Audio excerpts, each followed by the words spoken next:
no primeiro dia, o que seria especificamente a missão e qual é a proposta da igreja no que diz respeito à missão. Então, temos aqui 5 pontos. O que é a missão, o que não é a missão, porque ao entendermos aquilo que não é, nos facilita na compreensão daquilo que é, certo? Depois, a missão, a pessoa e a espiritualidade do missionário. 4, caminhos da missão. 5, onde acontece a missão. Isto equivale ao primeiro dia, porém sabe que hoje teremos muito mais do que isso daí. Primeira coisa, objetivo da missão popular. Qual é o objetivo da nossa missão? Tudo que nós fazemos, para que seja bem feito, isto vale não só para a nossa missão, mas isso vale para tudo que formos fazer na vida. Nós precisamos de um objetivo claro. Porque se nós não tivermos um objetivo claro, como já diz o ditado popular, quem não sabe para onde quer ir, qualquer caminho serve. Então a gente precisa saber para onde vamos, precisamos saber qual é a nossa intenção, para depois realizar aquilo que nós planejamos, aquilo que pensamos. Qual é o objetivo desta missão que está sendo proposto na nossa diocese, que aliás está sendo proposto no mundo inteiro? A primeira coisa que temos que fazer é isto. A finalidade precisa estar, isso está aí na página 7 da nossa apostila, a finalidade precisa ser a primeira coisa a ser definido. Porém, só depois de definirmos a finalidade, nós iremos começar a realizar o nosso trabalho em vista dela. Então, primeiro a finalidade existe na nossa consciência, isso vale para tudo que nós vamos fazer.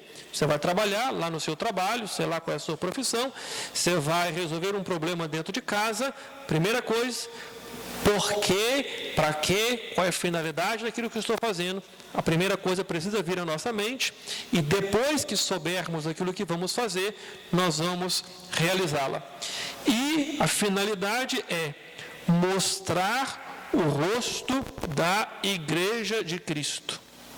Esta é a finalidade da nossa missão, mostrar o rosto de Cristo.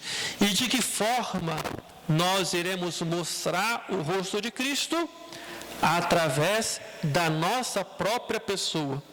Então isso precisa estar claríssimo na nossa consciência.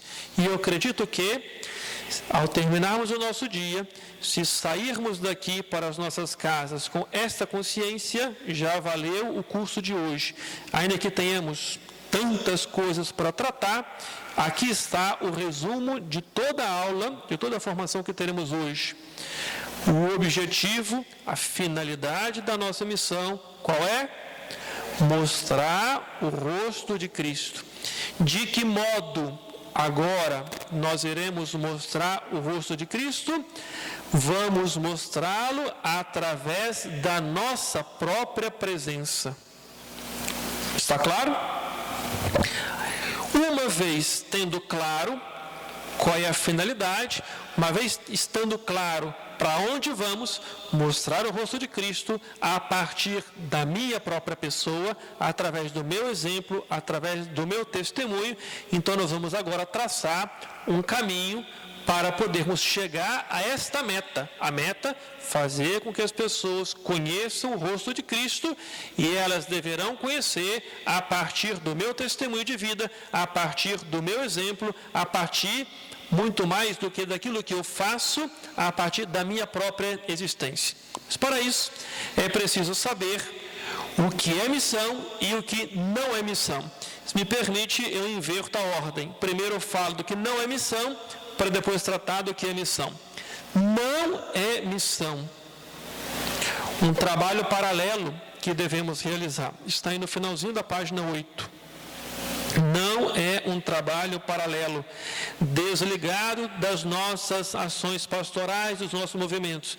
Uma coisa eu vou para o meu movimento, outra coisa eu vou para a missão. Não é uma coisa a mais. Segunda coisa, não é uma simples pesquisa religiosa. A gente não está indo para poder preencher um formulário, um questionário, a gente não está fazendo censo.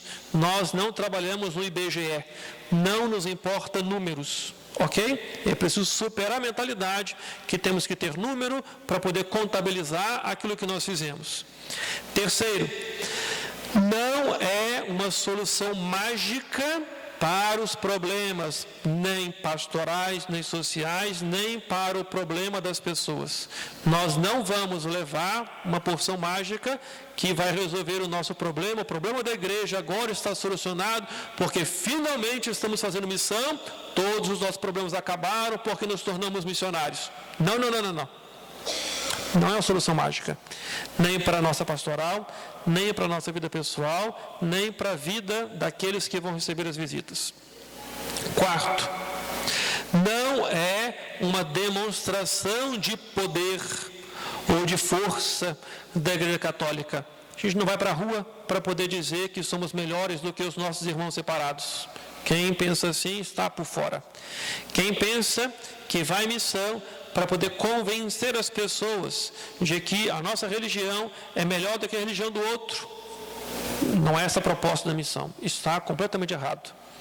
Se encontrarmos, e antecipo um assunto que virá para frente, se encontrarmos alguém disposto a discutir religião, olha, não vim aqui para isso.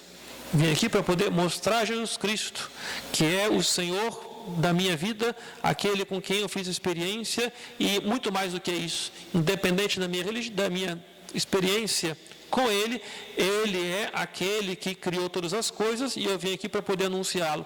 Se estiver disposto a ouvir, bem; se não estiver disposto a ouvir, paciência, batemos a poeira do sapato e vamos para a próxima casa. Não estamos ali para poder discutir religião, nem para poder discutir Bíblia, nem para poder dizer que sabemos mais ou sabemos, sei lá, ok? Não é também uma campanha missionária realizada para colocar em atividade alguns membros da igreja. Não tenho o que fazer, então o padre tem que inventar um trabalho, e aí já que eu tenho que entrar o bispo estava lá sem saber o que fazer da vida, pensando: o que eu vou arrumar para os padres fazer, o que eu vou arrumar para as pessoas da diocese fazer, já sei, vão missão. Não. Quem pensa dessa maneira está por fora, certo? Isto não é missão, mas afinal de contas, então, se isto não é missão, voltamos aqui, o que é finalmente missão? O que é finalmente missão? O que é? Não percamos o foco. Qual é o foco? Qual é o foco? Mostrar o rosto de Cristo. E de que modo ele nos mostrar o rosto de Cristo? A partir da minha pessoa, a partir do meu testemunho, a partir da consciência que eu tenho dele. Certo? Então, primeiramente, a missão é uma profunda experiência com Deus, e nós vamos para partilhar essa experiência que fizemos com Deus com os nossos irmãos. Por isso nós somos apaixonados. Você se lembra? Quando você começou a namorar e pôde dizer para as pessoas que está namorando, não basta estar namorando, porque dependendo da situação, o pai e a mãe proibia de dizer, não é? Então namorava escondido, mas ficava louco para poder dizer para o colega que está namorando escondido, não é assim? Olha, por quê? Porque está encantado, está apaixonado, está, não é, ali envolvido naquilo que está fazendo. Assim, muito mal comparado, precisa ser o nosso ardor missionário. Nós nos encontramos com uma pessoa, a pessoa de Jesus Cristo, e uma vez que nós nos encontramos com Ele, nós vamos anunciá-lo. Depois, a missão é um instrumento, é um meio pelo qual nós vamos atingir a meta, deixar transparecer o rosto de Cristo, e nós vamos através de um instrumento. Qual é o instrumento? A missão. Por isso, a questão não é visitar por visitar, chegar no final do mês e dizer: eu consegui visitar durante a semana missionária tantas famílias, tantas casas, eu consegui no final do período visitar aquelas 30 casas que serão propostas para poder fazer oração. Olha, e conseguir realizar a missão. Não. A missão não é a finalidade. A finalidade é outra. A finalidade é deixar transparecer o rosto de Cristo. Depois, a nossa missão precisa ser marcada pelo testemunho e anúncio do Evangelho. A nossa missão, eu vou pulando aqui, é um tempo forte para o encontro com as pessoas. Vamos para encontrar as pessoas, uma vez que eu tenho o Cristo em mim, São Paulo vai dizer, já não sou eu quem vivo, é Cristo que vive em mim. Uma vez que Ele vive em mim, eu vou levá-lo para os meus irmãos, através do encontro que eu vou fazer com eles. Conto um segredo para vocês. Ontem, fui à Volta Redonda, domingo, de tardinha, e fiquei lá com a minha família, e ontem eu saí com os amigos. E aí, saí com os amigos, você imagina o padre saindo com os amigos. Os amigos são os amigos, certo? E o padre é o padre. Eu só ando assim, para onde vou assim. Olha, é a sensação do negócio. Eu entrei no restaurante, e aí vocês imaginam, em Volta Redonda, nenhum padre usa clésima. Nenhum padre usa clésima. Possibilidade descartada, nenhum usa clésima, certo? Aqui, ainda as pessoas já viram padre usando clésima. Então, aqui a gente anda por aí, as pessoas têm aqui, é diferente. Mas lá, ninguém nunca viu um padre. Assim, vê o padre, mas não sabe o que é padre. E olha, a gente anda na rua, é impressionante. Não tem uma pessoa que não olhe para a gente. E depois, além disso, durante o dia, eu levei 2 freiras ao médico. E aí eu preciso levar as freiras ao médico, né? E aí eu vou com elas pela rua. Olha, impressionante. Todo mundo olha. Não tem uma única pessoa que não olhe. Todo mundo olha. Olha. As pessoas que estão olhando para quê? Algumas delas paravam e ficavam apontando para os outros. Aí quando a gente olhava, disfarçava. Olha, por que estão olhando? Não é só por causa da roupa. É claro que a roupa chama muitíssima atenção. Mas o problema não é a roupa. O problema é que aquele que está usando a roupa é diferente. Aquele que está usando a roupa, de fato, vê um sentido naquilo que está usando, porque se encontrou com alguém e por causa deste alguém, chama a atenção. Às vezes a gente anda pela rua, né? É raro, mas às vezes a gente anda pela rua, 2 coisas acontecem. Primeiro, que todo mundo quer falar com a gente. Segundo, que aquelas pessoas que estão fazendo errado disfarçam. É inacreditável. É bonito de ver, assim, bonito. É engraçado, dá vontade de ficar rindo, deixa de ser bobo, pois. Mas as pessoas mudam aquilo que estão fazendo quando vem um cristão passar. Nós vamos em missão para nos encontrar com as pessoas. E as pessoas precisam olhar em nós e dizer: fui visitado, alguém se lembrou de mim.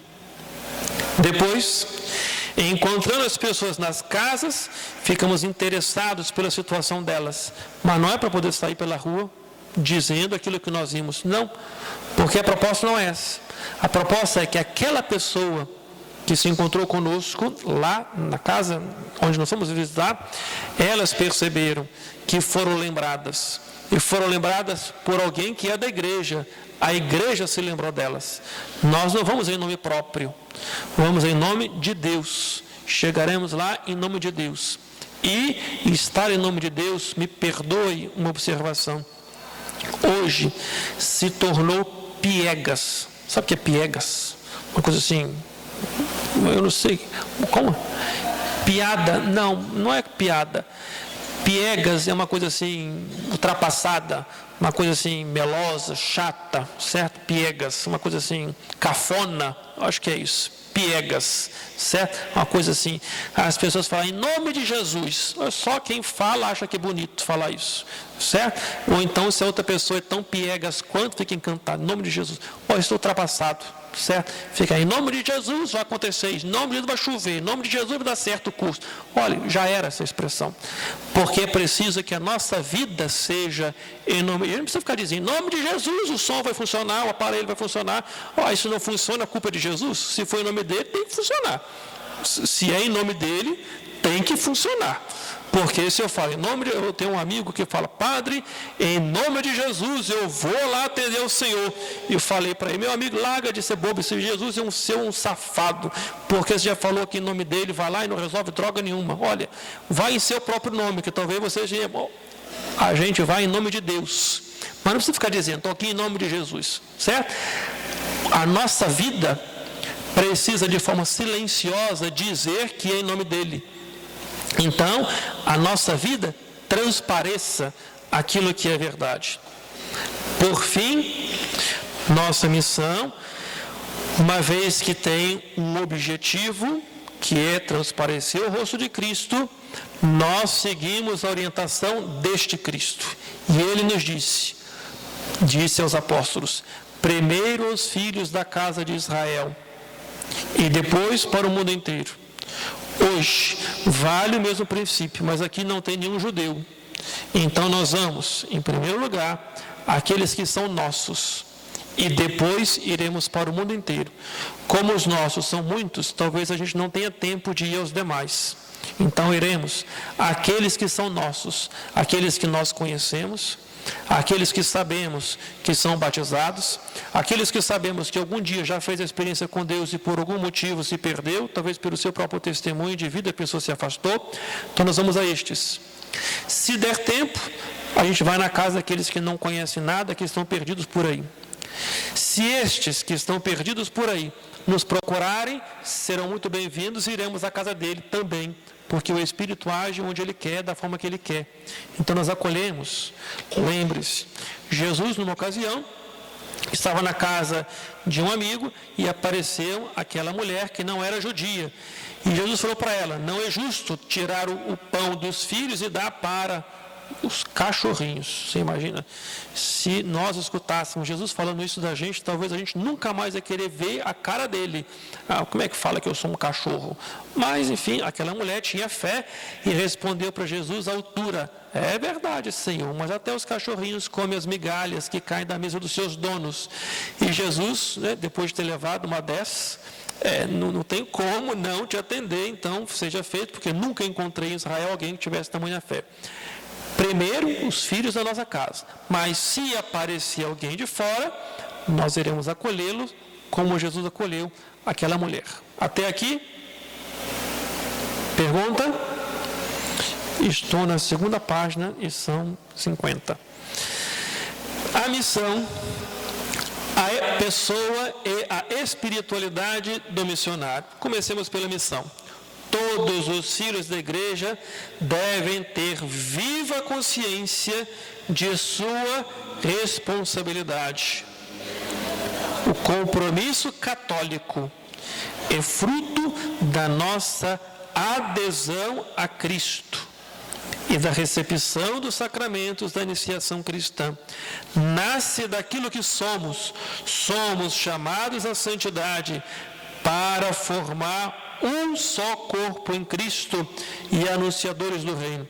Nisso consiste a nossa missão, que nasce do fato de sermos o que somos. Somos católicos e ao nos tornarmos católicos pelo batismo que nós recebemos, nós nos tornamos discípulos missionários. O chamado missionário é para todos, página 10, e para todas as idades, jovens, adultos, idosos. Também os doentes são chamados a este serviço de missão. Não é porque está doente que deixou de ser missionário. Vocês viram, não sei se acompanharam pela internet, um seminarista que estava com uma doença grave, não me lembro agora, devia ser um câncer, né? Pediu dispensa ao Santo Padre, o Santo Padre permitiu que ele fosse ordenado no leito de morte. Foi ordenado no hospital, todo entubado, o bispo foi lá e ordenou.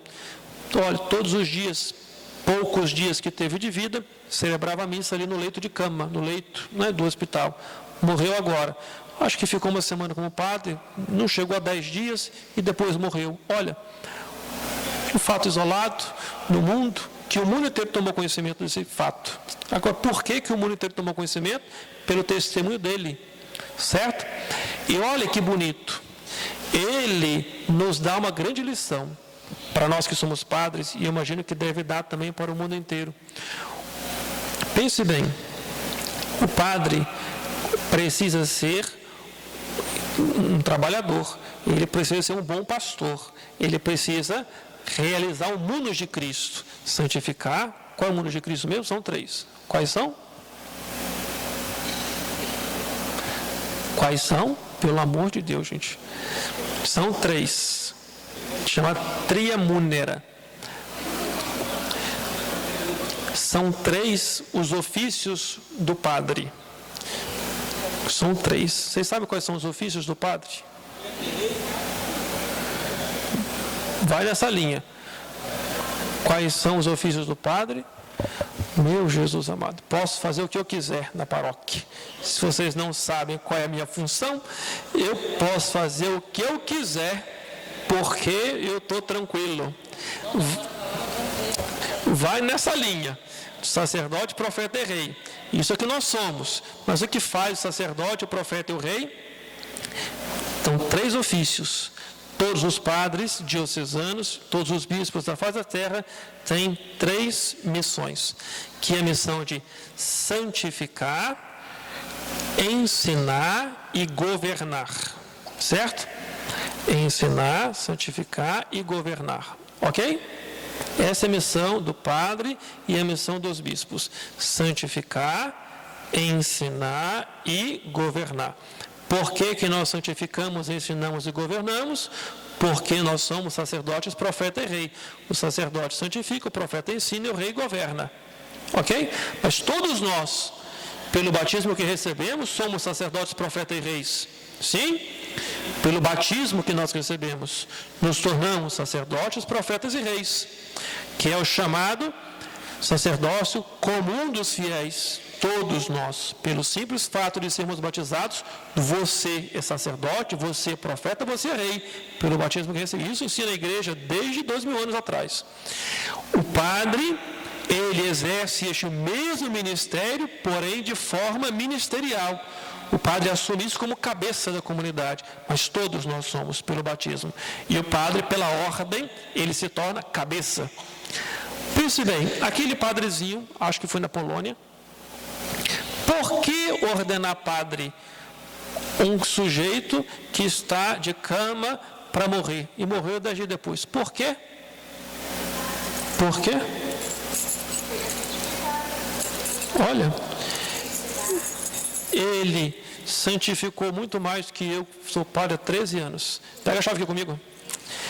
Ensinou muito mais do que eu, que estou aqui gastando meu latim, tentando fazer vocês aprenderem. Não é isso? Olha, governou muito mais. Esse aqui é o portão de fora, cuidado com o cadeado. Isso aí é o de dentro, mas acho que está aberto. Certo? Olha, e não fez missão? Fez ou não fez? Claro que fez.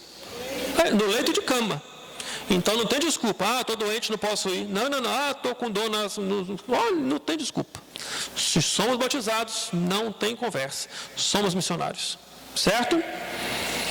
Depois.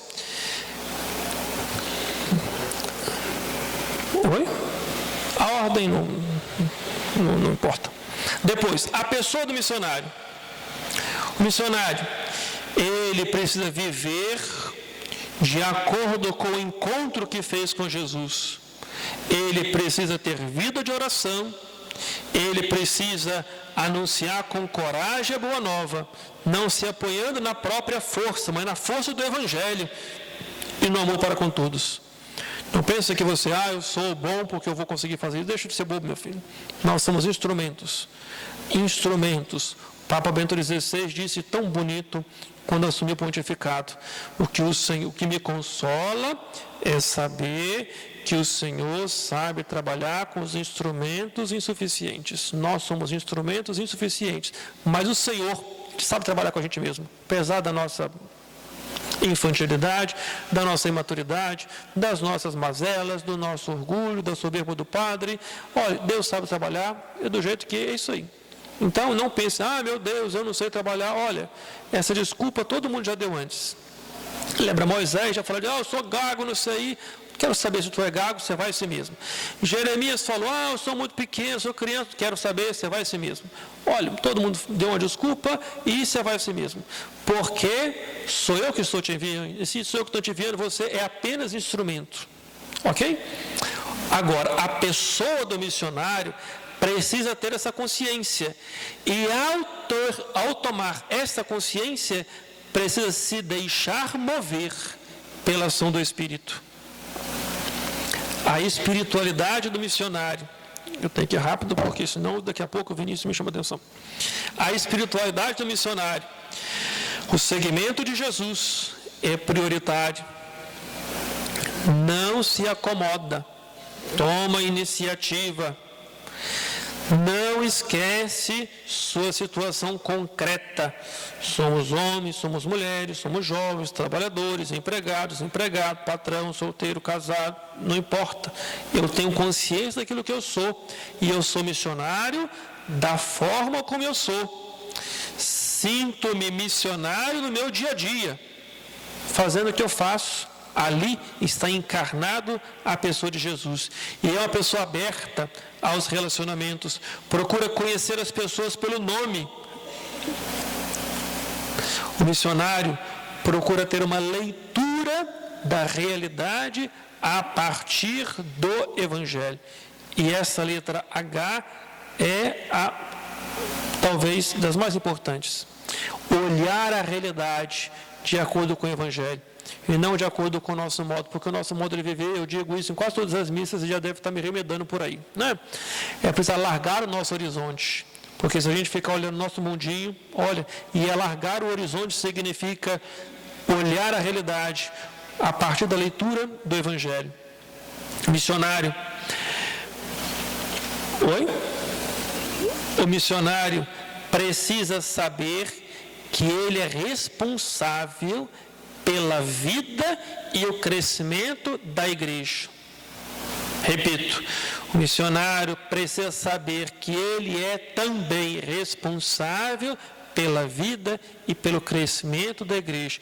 Qual igreja? A sua igreja? Não, nós não temos igreja. E a gente precisa mudar essa consciência.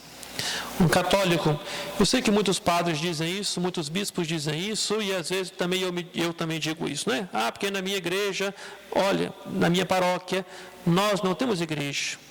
Nós pertencemos à igreja de outro. Pertencemos à paróquia de outro. A paróquia pertence a Jesus Cristo, porque não fomos nós que fundamos a paróquia. A igreja pertence a Jesus Cristo, porque foi Ele que fundou a igreja. A igreja pertence àquele que fundou. Sim, se nós vamos, desculpe, não estamos aqui para poder discutir com ninguém, seja livre, vá para onde você quiser. Mas a título de ilustração, nós podemos ir à igreja do Edir Macedo, ele que fundou. Vamos à igreja do Valdomiro, foi ele que fundou. Certo? Mas ninguém vai à igreja do padre. Porque se você acha que vai na igreja do padre, meu amigo, você está errado. Porque o padre não tem igreja. O padre não tem igreja. Muito pelo contrário, se o bispo disser, arruma seus trouxas e rapa fora, a gente tem o tempo que ele determinar para a gente poder juntar as trouxas e rapar fora com a mão na frente e outra atrás. Certo? Pertencemos à igreja de Jesus. E somos responsáveis pelo crescimento da igreja de Jesus. O estilo da nossa atividade é marcado pela alegria, não se deixa arrastar pelos acontecimentos, pela circunstância, mas nós temos uma meta. Qual é a meta? Mostrar o rosto de Cristo. E mostraremos através do nosso testemunho, do nosso ardor, da nossa alegria, do Cristo que vive na nossa alma. Quais são os caminhos da missão? Os caminhos da missão nós vamos descobrindo à medida em que vamos fazendo missão. Veja que exemplo bonito dos apóstolos, os primeiros cristãos.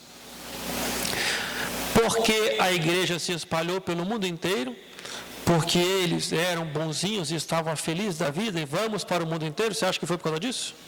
Você acha que foi por causa disso? Foi não. Por que eles foram pelo mundo inteiro? Eles tinham uma questão muito clara na cabeça. Primeiros filhos da casa de Israel. Então vamos aqui, os filhos da casa de Israel. Só que começaram a ser perseguidos e aí tiveram que espalhar. Mas quando se espalharam, não perderam a consciência daquilo que são. Somos cristãos. E uma vez que eu tenho que sair dali, porque senão eu vou morrer, e eu não posso morrer porque eu tenho que anunciar Jesus Cristo, anuncie onde eu estou. E se você me matar, eu dou a minha vida. E à medida que você me mata, os mártires se tornaram sementes, o sangue dos mártires semente para novos cristãos. Não tiveram medo da morte, porque sabiam, o meu corpo pode perecer, mas o Cristo, o meu Senhor ressuscitou, ressuscitarei com Ele, e vou rir da tua cara que me matou. Porque pensava que pudesse tirar a minha vida, mas Jesus disse que ninguém tem poder para tirar a vida dele. E se eu estou com ele, você pode até tirar a minha vida, mas eu ressuscitarei com Cristo. Mas a gente precisa não ser bobo. A gente não vai se entregar tão facilmente. Então, se espalhar pelo mundo inteiro, graças a Deus, nós aqui estamos do outro lado do continente. O caminho da missão, nós vamos descobrindo à medida que vamos fazendo missão.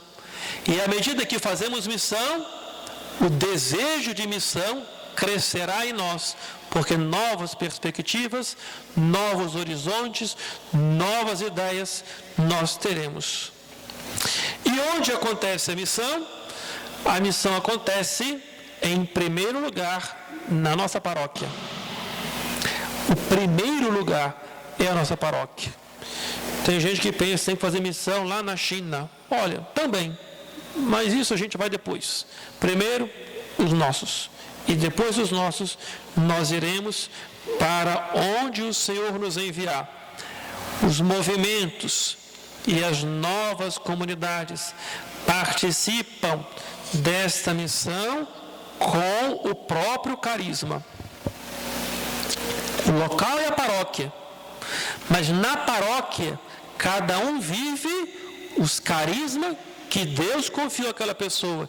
Então, de acordo com o meu carisma, e eu não tenho como viver com o seu carisma, porque o seu é seu, o meu é meu, não tente falsificar, não tente imitar os outros, porque, desculpa, fica simplesmente horrível a gente tentando imitar os outros. Não tente imitar ninguém, nem os santos, não tente imitar os santos. Olha, tente viver como eles, porque senão a gente fica caricaturado. E tem gente que é devoto ao Padre Pio, e aí vai celebrar missa igual o Padre Pio, faz aquelas caretas assim. Todo mundo está vendo que é furado. Celebre com o seu coração, do seu jeito, faça a missão do seu jeito, certo? E se apaixone por Jesus do seu jeito. Tem gente que quer imitar, sei lá que santo. Olha, o santo foi ele. Certo? Ele serve de exemplo, serve de modelo, serve de inspiração. A gente procura imitar naquilo que compete a nós, naquilo que nos identificamos com ele. Da mesma forma como a gente aprende com os outros, não é? Aqui nós temos uma devoção, tomara que não seja me ouvido, temos uma devoção pelo Padre Moura, não é? Impossível não imitar o Padre Moura, não é? Mas fazemos com o coração, porque a gente assume aquilo. Você reparar quantas expressões eu já utilizei aqui, que é própria dele. De forma natural, que a gente vai se identificando. Assim a gente se identifica com os santos, não com este, mas com os grandes santos. Certo? Mas não tente fazer igual, só para poder imitar, porque senão a gente vai ficar fazendo caricatura, e caricatura, não estamos aqui para isso. O mais importante não é o modo como fazemos, mas o mais importante é aquilo que nós somos. Até aqui, uma pergunta? Sim ou não? Não, pois eu tenho.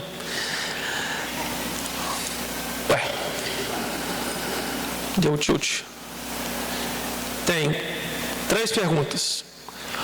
Como se portar quando o católico afastado teve uma má experiência na comunidade? O que seria a missionalidade na prática? Como deve ser a postura do missionário ao visitar irmãos que foram para outras igrejas não católicas? Eu quero ouvi-los. Eu perguntei se vocês tinham pergunta, já que não tiveram, faço eu. Eu quero ouvir pelo menos 3 pessoas.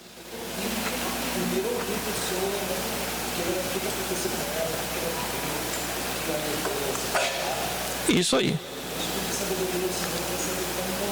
Exatamente isso.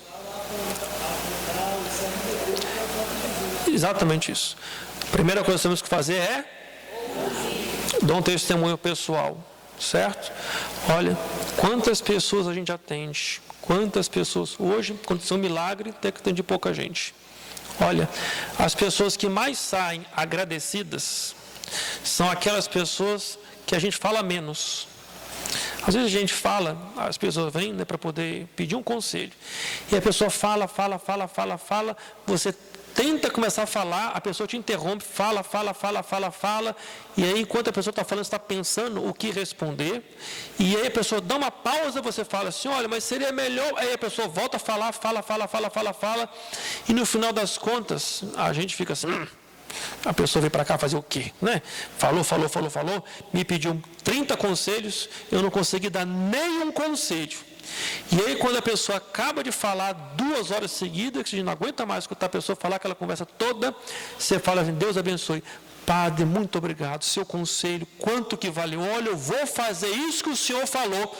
Fico pensando, meu, o que foi mesmo que eu falei? Porque eu não falei nada. E a pessoa sai e depois volta, Padre, muito obrigado, aquele conselho que o senhor me deu semana passada. Eu falei assim, disponha, não falei nada.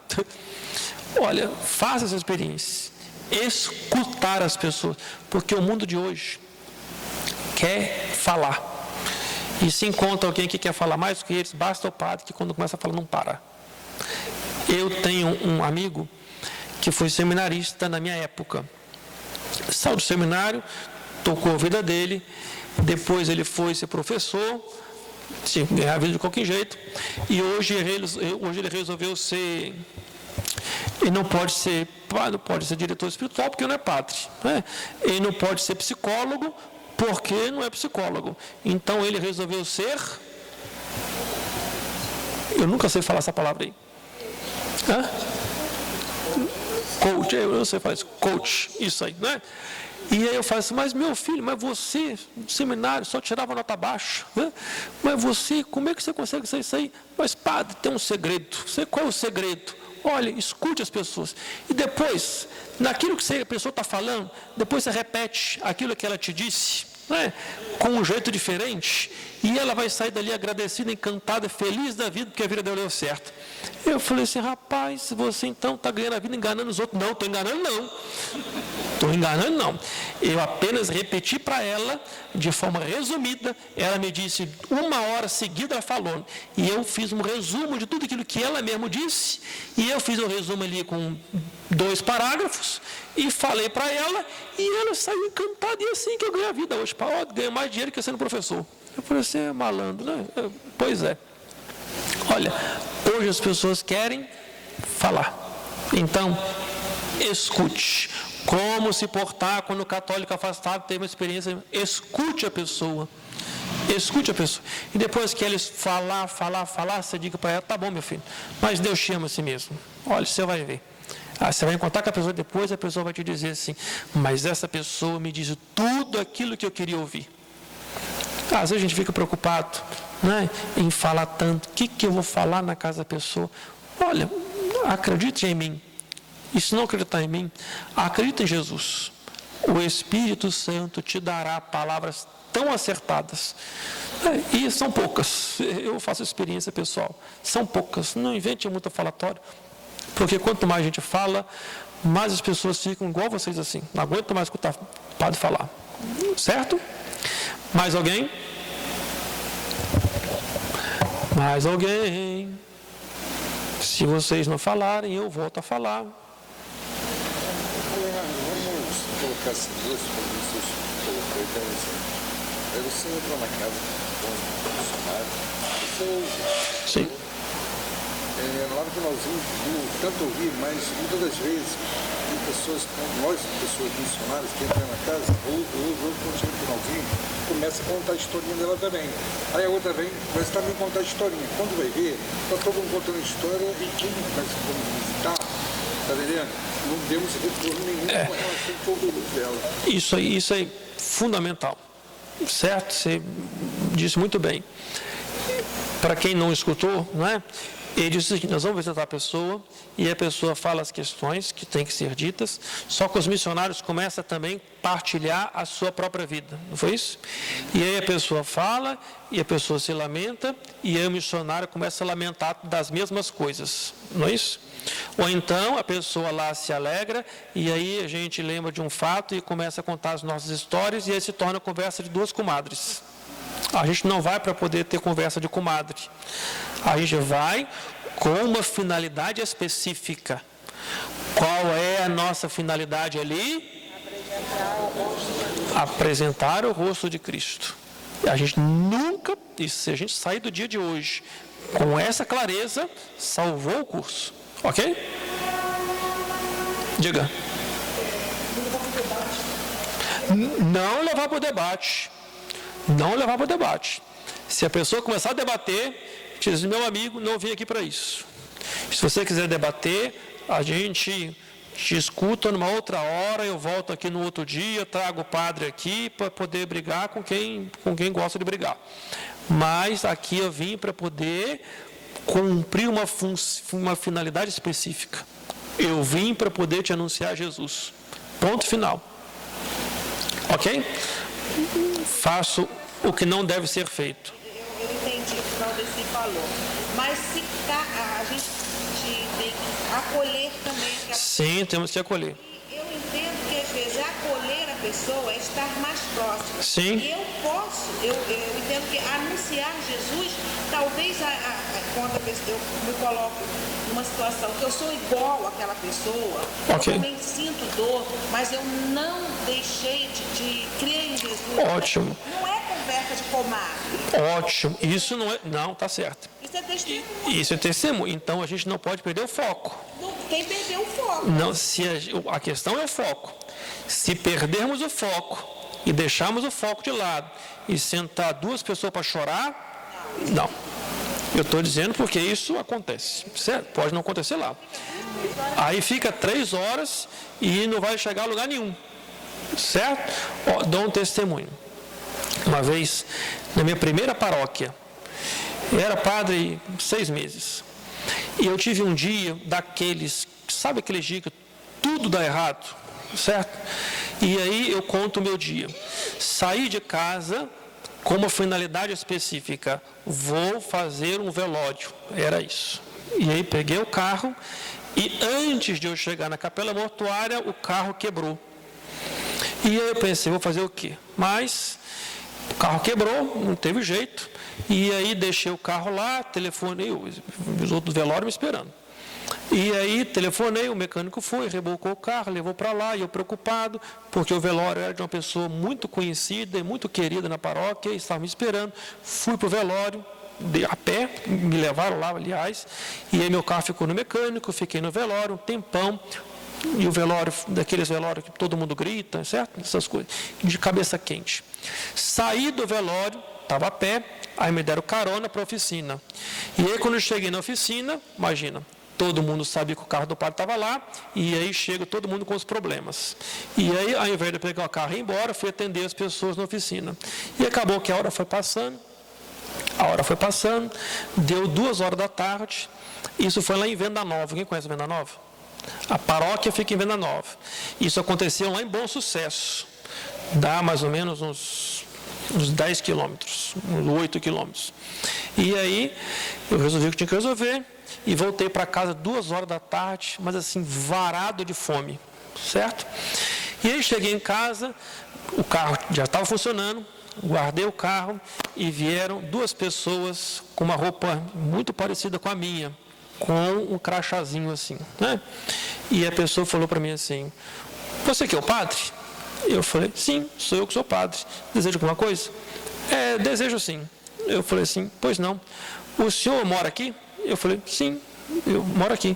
E é o padre mesmo? Sim, sou padre mesmo. E você faz a missa aqui nessa igreja aqui? Sim, eu sou padre aqui, faço a missa nessa igreja aqui. E aqui que você mora? Sim, moro aqui. E você conhece todo mundo aqui? 2 horas da tarde, com fome, depois de um velório, depois de 3 pessoas com o carro quebrado, brabo lá. Certo? 2 horas da tarde. Meu amigo, eu estou te falando que eu moro aqui, eu estou falando que eu sou padre daqui, eu estou falando que eu celebro a missa aqui, estou falando que eu conheço todo mundo aqui. Algum problema? Não. É que a gente está visitando aqui as casas, não é? E aí falaram para mim que o padre morava aqui. Então, se você já sabia que o padre está aqui, então por que está perguntando se o padre está aqui? Não, porque eu queria saber uma coisa. O senhor conhece todo mundo aqui na região? Não, todo mundo não. Estou chegando aqui agora, tem 6 meses que eu estou aqui. Ah, mas por acaso você conhece Jesus? Aí, olha, 2 horas da tarde, depois de um dia desse, certo? Inocentemente, eu parei, falei e percorri assim as casas. Falei, não, meu irmão, desculpa, mas conheço Jesus não, tenho Jesus aqui não. Olha, inocentemente, eu pensava que ele estivesse perguntando pelo morador, de tantas perguntas, se eu morava ali, se eu conhecia ali, se eu que celebrava ali, quanto tempo estava ali, se eu conhecia todo mundo. E eu falei, não, aqui não tem Jesus não. Aí o cara abriu a pastinha dele, sacou uma Bíblia, pois eu vou te apresentar. Eu falei, meu amigo, você está de brincadeira com a minha cara, né? Olha, meu dia foi assim, eu estou com fome, estou cansado. A gente entra, almoça, depois do almoço eu tomo um banho, a gente conversa, estou vindo do cemitério, morreu um amigo, olha, a família está desesperada. Não. Vim apresentar Jesus, o senhor, você, não chamou de senhor, você falou que não conhece Jesus. Você é meu amigo, você não está me entendendo, eu sou padre, já falou que é padre. Você então para que perguntou 50 vezes, eu sou padre? Não, vai conhecer Jesus. Aí começou a falar aquilo, olha, aqueles caras foram fazer missão? Aqueles caras foram infernizar a vida de alguém, certo? E escolheram o padre. E olha, o dia é péssimo. Olha, acho que eu nem me lembro se eu almocei direito, porque eu fico tremendo de raiva daqueles caras. Olha, desculpa a historinha, não é?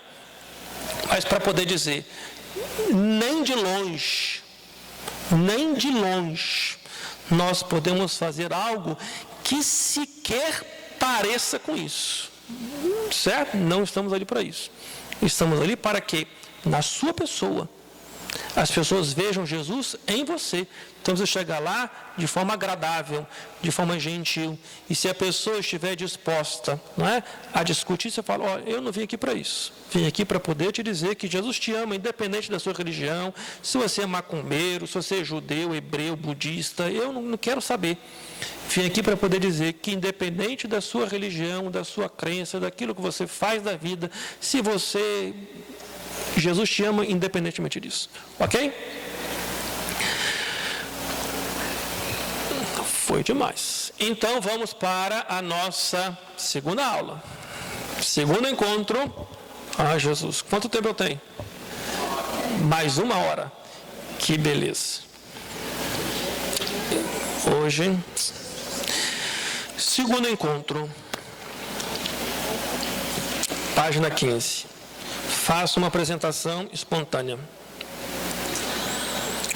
O Papa São João Paulo II, no ano de, se não me engano, 99 ou ano 2000, me foge agora a cabeça, escreveu um documento chamado Novo Milênio Ineunte. E neste documento ele apresenta estes tópicos aí e alguns outros que vamos tratar daqui a pouco.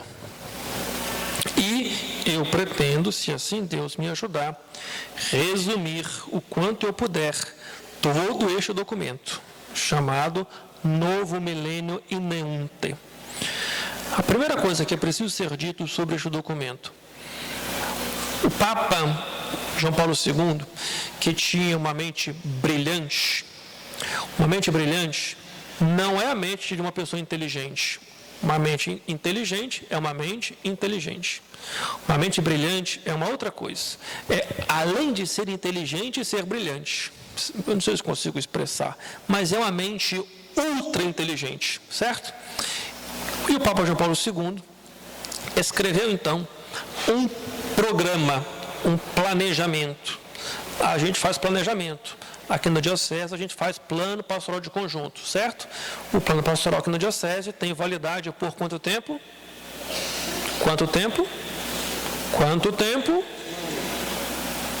3 anos. Quanto tempo? O Papa João Paulo II fez um planejamento para a igreja. E aí eu fiz uma pergunta. Aqui na nossa Diocese, nós fazemos os planos pastorais de conjunto. E os planos pastorais de conjunto têm um período. Por exemplo, nós fizemos aquelas diretrizes. Lembra das diretrizes? Fala que lembra, por favor. Mesmo que não lembre. Não, mas fala que lembra. Ninguém lembra. Nem o bispo lembra. Mas fala que lembra. Vocês se lembram das diretrizes? Sim? Sim. Todos nós lembramos. Sim. Todos nós lembramos. Fala que lembra. Lembro. Sim, eu tenho certeza que vocês lembram. As diretrizes têm validade por quantos anos mesmo? Ainda bem que vocês sabem. Então, nosso plano pastoral tem validade por 3 anos. O saudoso Papa João Paulo II também fez um plano pastoral. Vocês sabiam disso? Sabemos. Qual é o período do plano pastoral do Papa João Paulo II? 1000 anos. Sim. Ele fez um plano pastoral para todo o 3º milênio. E o nome... Milênio é 1000 anos. Muito obrigado. Obrigado. Sim, ainda bem. Olha, milênio, 1000 anos. Ok? O plano pastoral com validade para 1000 anos. E o nome deste plano pastoral, o nome deste programa pastoral se chama Novo Milênio Ineunte. O novo milênio que está começando. Mais ou menos a tradução é por aí. Ineunte. Certo? Está aí na apostilazinha aí. Ok? Novo Millennium Ineunte. Está aí no documento.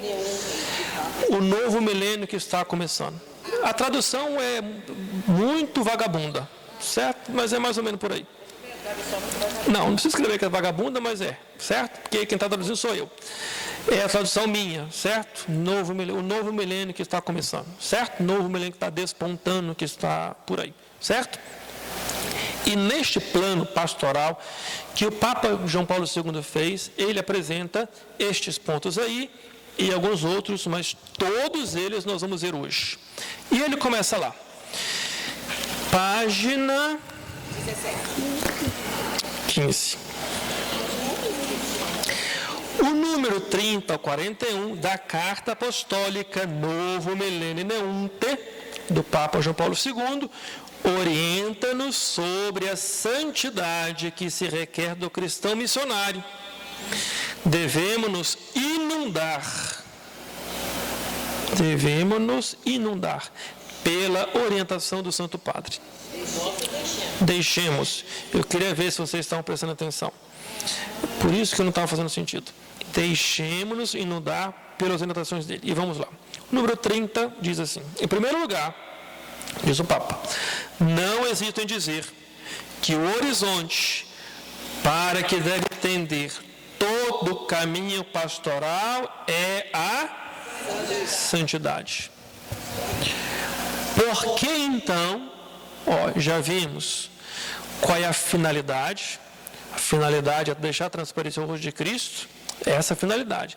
Mas por que nós queremos deixar transparecer o rosto de Cristo? Porque nós temos uma intenção. E qual é a intenção? A intenção está aí, a santidade. Isso, rezem por mim. A redescoberta da igreja como mistério é o que provocou esta situação. Ou seja, como um povo unido pela unidade do Pai e do Filho e do Espírito Santo. Esta é a redescoberta da nossa condição. Nós que pertencemos a esta igreja, a igreja segundo o Concílio Vaticano II, é, além de sacramento, ela é também um mistério. O mistério do Pai, do Filho e do Espírito Santo. Porque a igreja é ao mesmo tempo povo de Deus, povo do Pai. A igreja também é, alguém sabe? Povo de Deus, Ninguém sabe. Meu Deus do céu. Eu vou ter muito trabalho. A igreja é povo de Deus. Não está escrito em lugar nenhum. Tem que saber de qual, pelo amor de Deus. Povo de Deus, ótimo. Não. A igreja é corpo de Cristo e aí sim. Não. Povo de Deus, corpo de Cristo e esposa, mas outra coisa também. Ela é também templo do Espírito. Ok? O que é a Igreja Católica? A Igreja Católica é povo de Deus, corpo de Cristo, templo do Espírito Santo. Por isso está profundamente ligada à Santíssima Trindade. E uma vez que ela é povo de Deus, corpo de Cristo, templo do Espírito Santo, isto tudo acontece de forma misteriosa. Porém, mistério para nós não são essas coisas que nos provocam medo, espanto e pavor. Dentro da Igreja Católica, quando falamos em mistério, em momento algum pensamos nessas coisas ocultas de bruxaria. Isso não tem nada a ver conosco, ok? O que para nós é mistério? Mistério é aquilo que nos foi revelado por Jesus. Nós conhecemos o mistério, porém, é mistério porque nos ultrapassa. Mas alguma coisa nós conhecemos, mas à medida que a gente conhece, descobrimos que vai para muito além daquilo que podemos compreender. E quanto mais compreendemos, mais nos fascinamos, mais nos apaixonamos, e por isso sempre estará à frente de nós, e sempre irá nos provocar, e por isso é mistério. Mas não é que seja uma coisa oculta, escondida, tenebrosa. Isso é outra religião, que não é nossa. O mistério para nós foi revelado. E qual é o grande mistério? O mistério da encarnação. Deus se fez homem e habitou entre nós. Que é coisa mais misteriosa que essa? Todo mundo sabe. Ok? É isto que nós devemos dizer para as pessoas, mas não com os lábios. Devemos dizer com a nossa vida. Professar a igreja como santa significa apontar para o rosto de esposa, que ela é esposa de Cristo. Certo? O que é a esposa de Cristo? A esposa de Cristo é o povo de Deus, o corpo de Cristo, que é a esposa de Cristo, e o templo do Espírito. Sim ou não? Não é muito fácil isso. Certo? Mas o dom, o que é o dom? Um presente. O dom gera, por sua vez, um dever, que há de moldar a existência cristã inteira. E esta é a vontade de Deus, a nossa santificação. E como nós seremos santos? À medida em que nós nos identificarmos com Deus. Mas a única forma de nós nos identificarmos com Deus é dentro da igreja. Porque se não for dentro da igreja, e qual igreja? Não a igreja que é nossa, mas a igreja que é de Cristo. Qual a igreja? Aquela que é povo de Deus, corpo de Cristo, templo do Espírito Santo. Sim? Olha, eu tenho total consciência de que isso não é fácil, que isso é difícil. Então, perguntem, certo? Porque depois eu vou perguntar. Visto que Deus tem da parte dele também um plano, também uma intenção. E qual é esta intenção? A intenção, qual é a vontade de Deus? Encontramos em 1 Timóteo 4:3. Qual é a vontade de Deus? O que Deus quer? A gente quer cura, a gente quer dinheiro, a gente quer emprego, a gente quer conforto, a gente quer sei lá o quê, certo? Mas poucas vezes a gente pergunta para Deus o que Ele quer. Se perguntássemos para Deus, Deus, eu quero isso tudo aqui, e o Senhor o que quer? O que Ele vai nos dizer? Meu amigo, leia a Bíblia, 1 Tessalonicenses, capítulo 4, versículo 3. O que eu quero? A nossa santificação. E o que é a nossa santificação? O que é a nossa santificação? O que é a nossa santificação? A perfeição da caridade. Mas o que é a perfeição da caridade? Que é a santificação? Tostines, vende mais que fresquinho, fresquinho vende mais. É isso aí. É a perfeição da caridade. Agora, o que é a perfeição da caridade? Que é a santificação? O que é? Oi? Não entendi. Mais do que mostrar o corpo de Cristo. Vai por aí. Foi na trave. Não. O que é? Eu falo isso em todas as missas. Todas as missas eu falo isso. Não deve aguentar mais. Eu estou ficando frustrado aqui. O que é a santificação? A santificação é identificação com Cristo. E à medida que nós nos identificamos com Ele, o que acontece? Ele que é Deus e é homem, ao nos identificarmos, obviamente, com o homem Cristo Jesus, nós nos tornamos divinos. Por que nos tornamos divinos? Porque Cristo, Ele que é divino, assumiu um corpo igual ao nosso. E ao assumir um corpo igual ao nosso, nos propõe que nós sejamos semelhantes a Ele, que nós sejamos santos. E o que é a santidade? A santidade é configuração a Cristo. Nos identificamos com Ele, nos tornamos semelhantes a Ele. Mas semelhantes a Ele, não na nossa aparência física, vou deixar cabelo crescer, barba crescer, para poder parecer com Cristo. Meu amigo, você está sendo louco. A questão não é essa. A questão da identificação é o quê?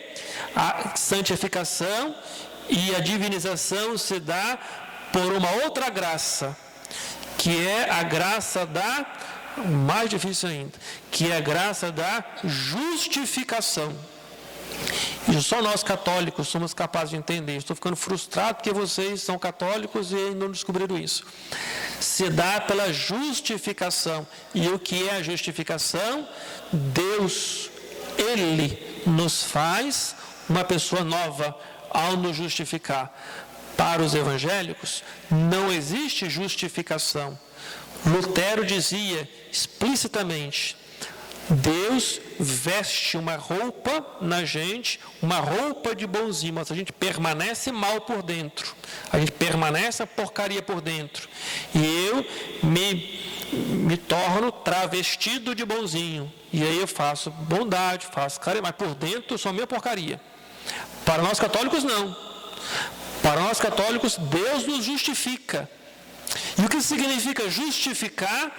Mais do que perdoar, justifica. E nós encontramos uma expressão muito clara dessa justificação quando está nos lábios de Jesus na cruz. Na cruz, Jesus disse para o Pai: Pai, perdoa. Perdoa por quê? Porque não sabe o que fazem. O que Jesus está fazendo? Está dando uma justificativa para o Pai. E segundo a justificativa, nós somos de fato perdoados e redimidos e tornados criaturas novas. E que criatura nova? Somos tornados cristãos. Voltamos àquela imagem original que perdemos com o nosso pecado. A imagem e semelhança de Deus perdida pelos pecados dos nossos primeiros pais, mas também cada vez que nós ofendemos. Ele nos justifica, Ele retira o nosso pecado, e não só retira apagando o nosso pecado, mas de fato nos convertendo numa criatura, numa pessoa nova. Mas isso só é possível dentro da igreja, porque é a esposa dele que ele ama de paixão ao ponto de justificar a sua esposa. Encontramos toda a explicação disso na carta. Qual carta mesmo? Pedi demais. Qual carta? A carta aos Efésios. Ok? São Paulo fala, cara, você está rindo aí, né? Eu estou com vontade de chorar. Ok?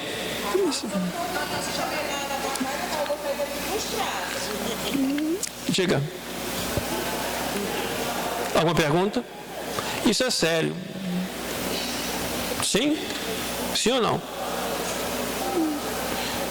O Papa... Depois eu conto isso.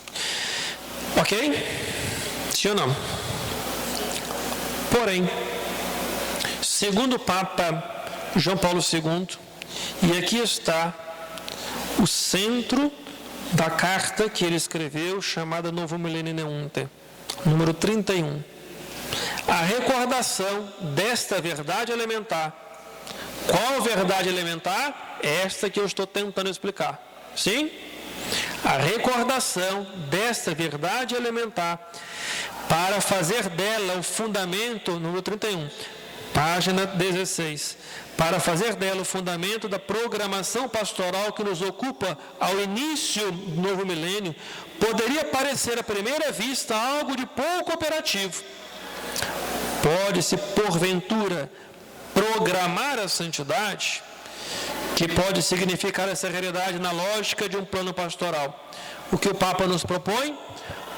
Programar a nossa santidade.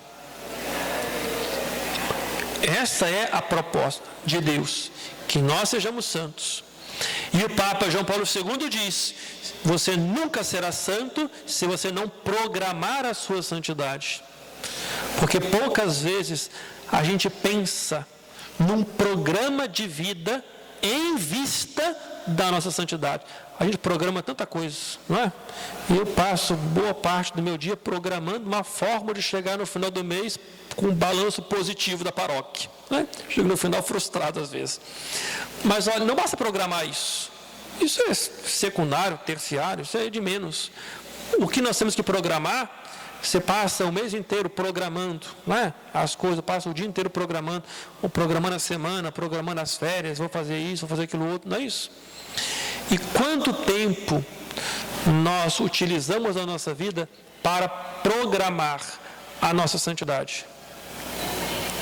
Quanto tempo nós utilizamos a nossa vida para sentar e programar a nossa santidade? E devemos fazer isso ali, ó, na capela. Na capela, temos que olhar para Jesus e falar assim, ó, e aí? Quais são os meus vícios? Quais são as minhas fragilidades? Quais são as minhas limitações? Quais são as minhas dificuldades? Essa. Por onde eu vou começar a guerra? Diz o ditado popular que temos que matar um dragão por vez. Qual é o primeiro dragão que vai vir na fila para poder enfrentar do vício? Eu sou devoto, não sei se posso dizer devoto porque não é santo, de um cardeal chamado Fu Tongxin. Fu Tongxin diz o seguinte, é um bispo, o nome parece de lutador de sumô, mas é um bispo nos Estados Unidos. Ele fala o seguinte: a gente só se dá conta do quanto somos maus quando a gente se decide a ser bom. Quando a gente pensa, eu tenho que ser bom, aí a gente pensa, vou ser bom onde? Aí a gente experimenta a nossa alimentação. Puxa vida, eu não consigo ser perfeito. Porque a gente esbarra no nosso cansaço, nossa preguiça, nas nossas mazelas, nas nossas limitações. A gente esbarra no nosso orgulho. Aí a gente esbarra na nossa vaidade. Aí a gente descobre, né, a nossa soberba, a nossa arrogância. Sim? Mas quando a gente vai levando a vida, a gente vai levando de qualquer jeito, a gente acha tudo bom. Mas quando a gente para poder dizer, eu preciso ser perfeito, olha, a gente se depara com cada loucura dentro de nós mesmos. Né? A gente depara que a gente só se dá conta que a gente fala mal dos outros quando a gente para poder refletir sobre a nossa vida. A gente só repara quanto que a gente é difícil de lidar quando a gente resolve lidar consigo. Né? Que a gente pensa, eu sei que isso aqui tem que ser feito, mas a gente fica ali lutando consigo, porque a gente pôs uma maluquice na cabeça e nada tira aquilo da cabeça. É preciso programar a santidade. E à medida que nós vamos programando a santidade, a gente precisa pensar qual virtude eu preciso adquirir. Qual virtude? E aí, quando a gente se decide a ter aquela virtude, basta perguntar para um adolescente, quando ele vai para a escola, as primeiras vezes, no período da manhã, e fala, você tem que acordar cedo amanhã. Aí que ele descobre que tem dificuldade de acordar cedo, não é? Porque se não tiver que fazer aquilo dali, nunca que a gente vai conseguir. Programar a santidade. É preciso programá-la. E o Papa vai dizer, na verdade, colocar a programação pastoral sob o signo da santidade é uma opção, é uma escolha carregada de consequências. E este é o plano pastoral do Papa João Paulo II para este milênio que nós estamos vivendo. E aquilo que ele diz permanece válido, porque é um Papa que escreveu uma carta encíclica e permanece válido. Portanto, este é o plano pastoral que está em vigor no dia de hoje. Temos o plano pastoral da Diocese, que vale por 3 anos, termina este ano. E ano que vem começa mais um triênio. Porém, a Igreja Universal, Católica, também tem um plano pastoral. E o plano pastoral está aqui, Novo Milênio Neunt.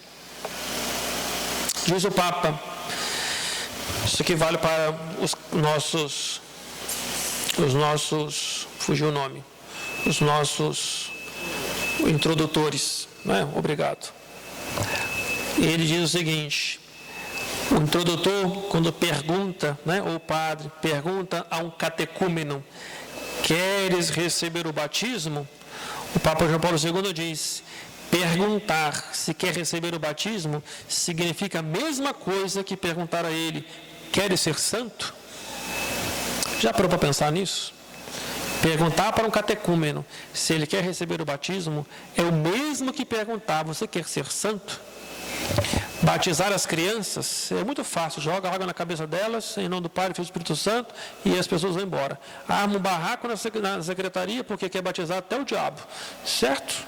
Eu estou enganado? Chega lá cada pessoa louca que você vê que não tem condição nenhuma de educar a criança depois, e você propõe a ela o caminho da fé, não quer saber daquilo ali. Quer receber o batismo para tirar mal olhado, para poder, sei lá, acontecer o quê? Ele não quer nem saber de Deus. Olha, e o Papa João Paulo, e é este o programa que vale para hoje. Como a criança não responde, tem que perguntar para os pais. Você quer que essa criança seja santa?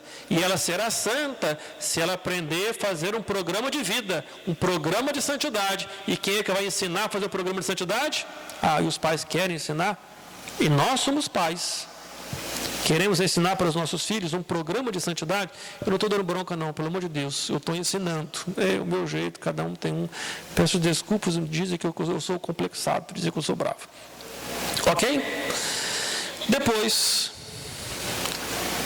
começa aqui. Tudo isso é introdução. A oração. Se queremos um programa, o nosso programa precisa começar pela oração. Para essa pedagogia da santidade, há necessidade de um cristianismo que se destaque, principalmente pela arte da oração. Página 17, número 32. Interessante, o Papa não fala a necessidade de um cristianismo que se destaque pela oração, mas ele fala que se destaque pela arte da oração. Olha que interessante isso. A oração, para o Papa João Paulo II, é uma arte, me desculpa o bom exemplo. Nós temos uma igreja aqui em Magé que é artística. Talvez você não se tenha dado conta, porque acabaram com a arte da igreja e agora a gente está redescobrindo a arte e refazendo a arte. Olha como que é difícil fazer um trabalho artístico. Sim? Olha, já se foi 1 ano e 3 meses. A arte, não é? Requer tempo, requer paciência, requer capricho, requer determinação, requer, força de vontade, requer sacrifício, requer dedicação, porque senão nunca teremos uma arte. E hoje em dia, a gente pega umas marmotas por aí e chamam qualquer porcaria de arte. A gente precisa redescobrir o valor da arte para depois redescobrir o valor da oração. Há necessidade de redescobrir, né, a arte da oração. Então, lá no capítulo 11, primeiro versículo de São Lucas, um dos discípulos pede para Jesus: Senhor, ensina-nos a orar. Ensina-nos a orar. Ensina-nos a orar. Isso aqui nos leva a uma consequência. Qual é a consequência?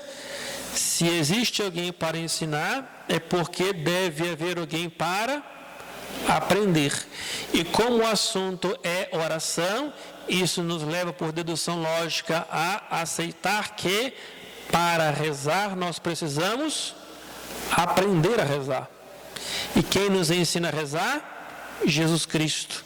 Mas Jesus Cristo, que nos ensina a rezar, ele tem uma escola. E qual é a escola de Jesus que nos ensina a rezar? Qual é a escola de Jesus que nos ensina a rezar? Qual é a escola?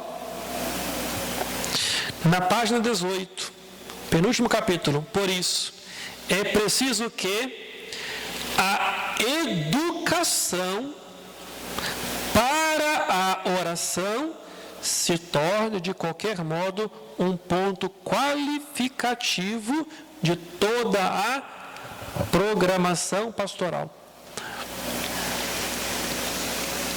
No nosso programa pastoral, nós nos preocupamos em ensinar as pessoas a rezar? Ou achamos que as pessoas vão aprender a rezar por conta própria? Acha que os filhos vão aprender a rezar por conta própria? Um dia acordou, ciência infusa, pronto, já sei rezar. Eu sou padre, né? Acha que nós aprendemos a rezar assim? Pronto, aprendi a rezar. Não. E acha que começou a rezar, já está rezando?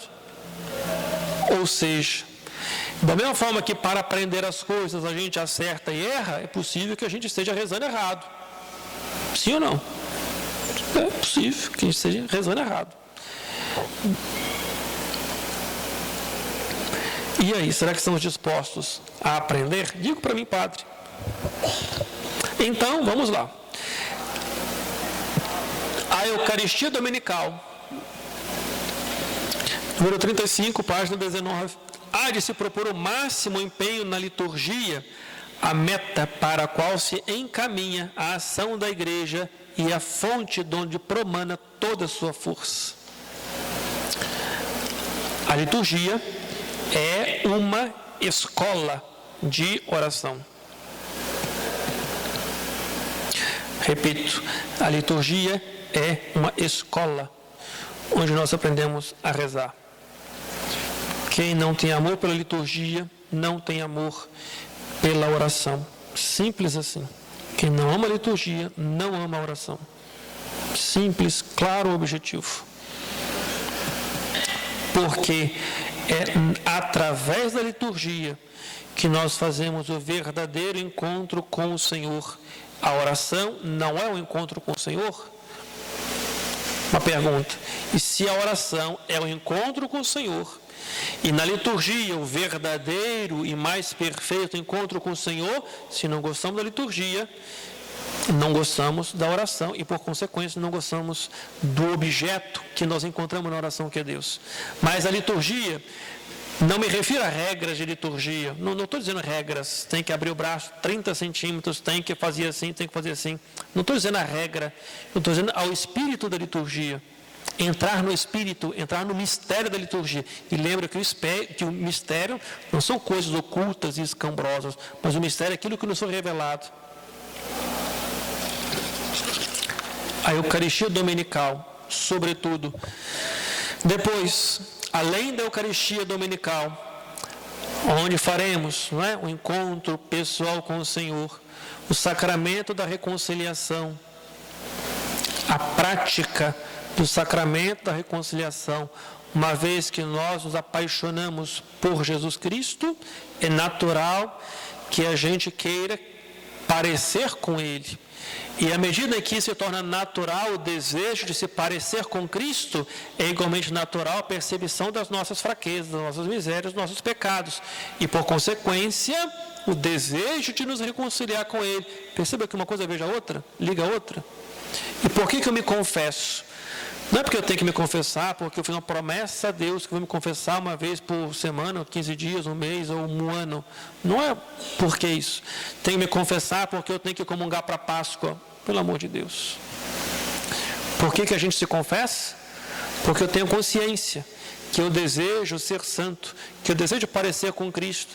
E à medida que eu me empenho em parecer com Cristo, eu experimento a minha fraqueza. Eu preciso recomeçar, preciso me levantar. E se levanta através da reconciliação. Amamos os nossos pais. Estava com a minha mãe agora. Quando a gente ofende os nossos pais, quando a gente ofende quem ama, não temos o desejo de pedir desculpas? Desculpas, simples assim. E como é que nós nos desculpamos com Deus? Não tem outro caminho. Ele disse: aqueles a quem os apóstolos perdoarem serão perdoados, aqueles a quem os apóstolos não perdoarem, não tem para onde escapar, não será perdoado. É simples. É simples repetir, né? Eu sei que a prática não é tão simples. O sacramento da reconciliação. E depois, o primário da graça. Sem Cristo, não seremos capazes de iniciar sequer o nosso programa. Sem Cristo, não será possível sequer iniciar. Mas, se sem Cristo não dá para poder iniciar, é preciso então ter a consciência. Ele deseja isso.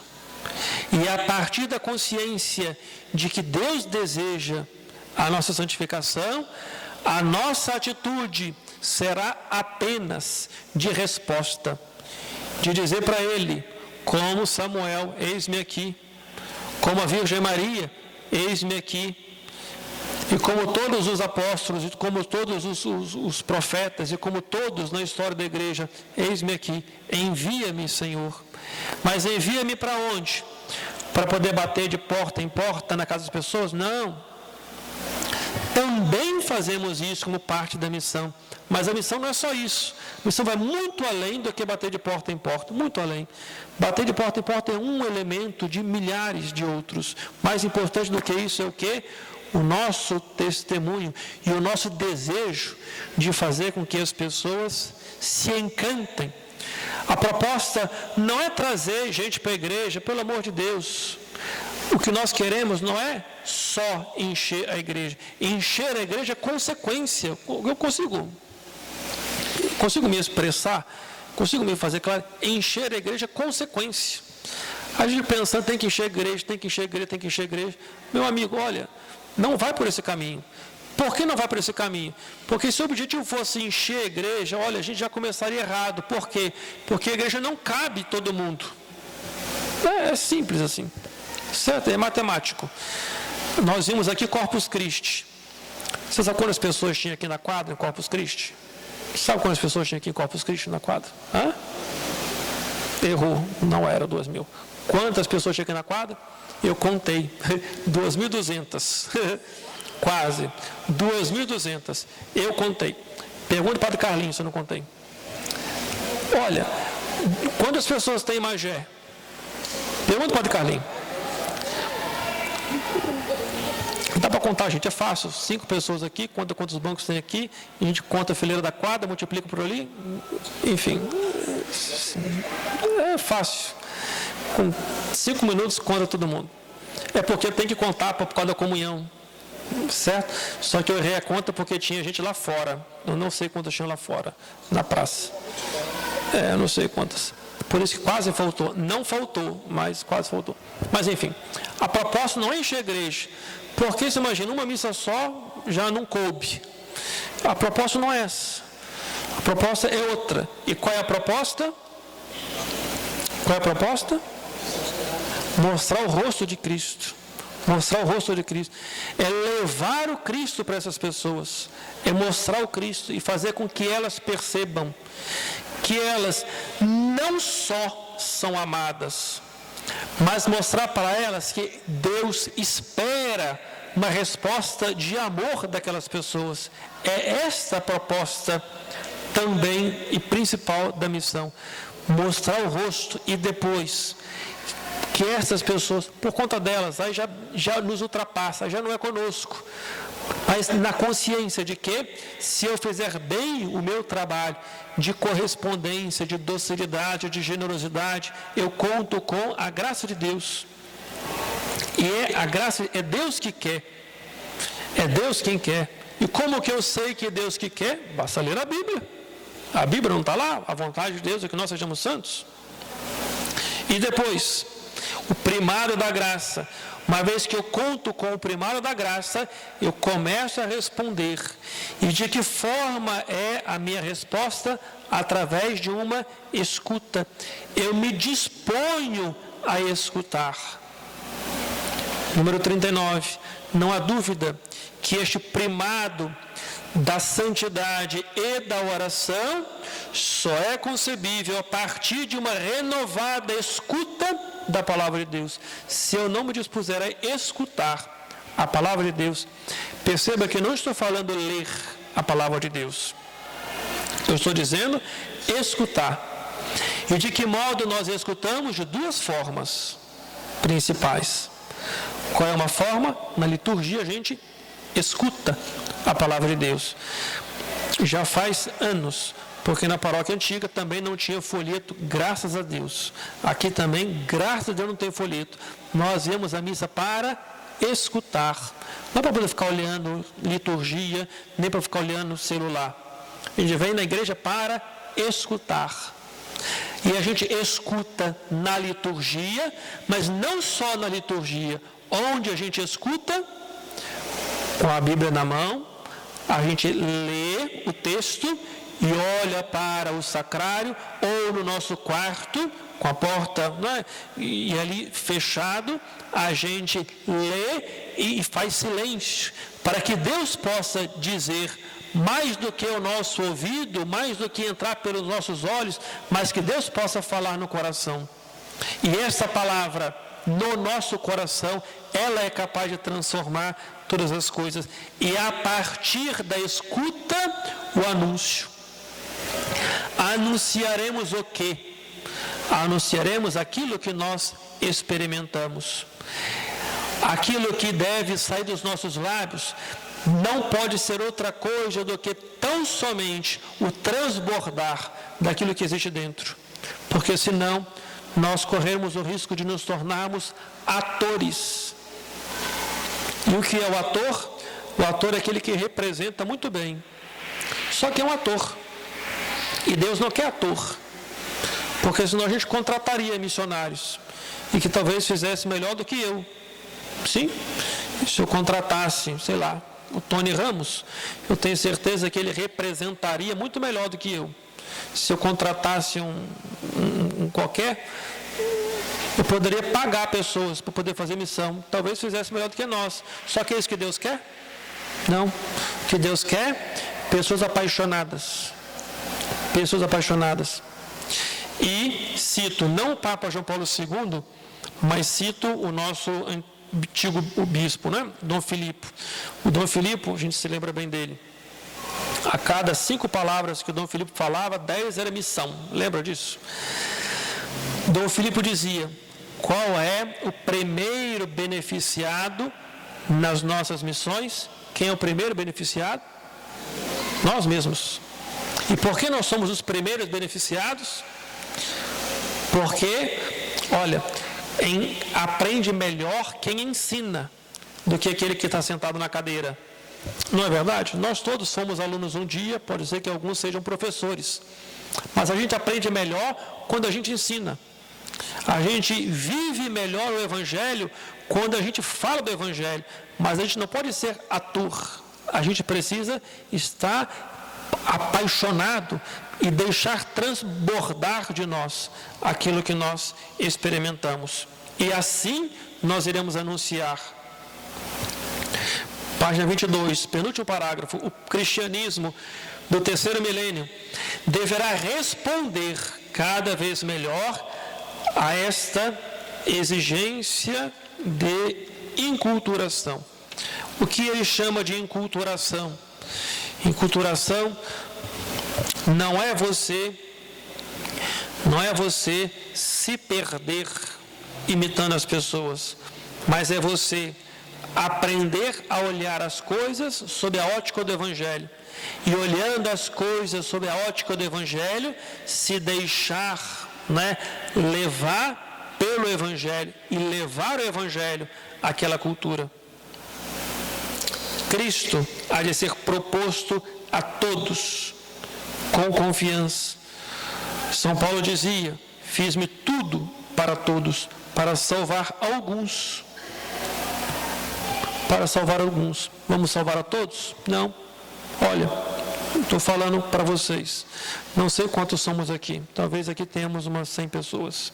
Olha, com toda humildade, não é? O padre falou isso. Não. Talvez aqui, metade saia daqui com muita boa vontade. Talvez a metade saia daqui dizendo: puxa vida, entendi tudo aquilo que foi passado. Sim? A igreja, e assim termino essa parte e todas elas.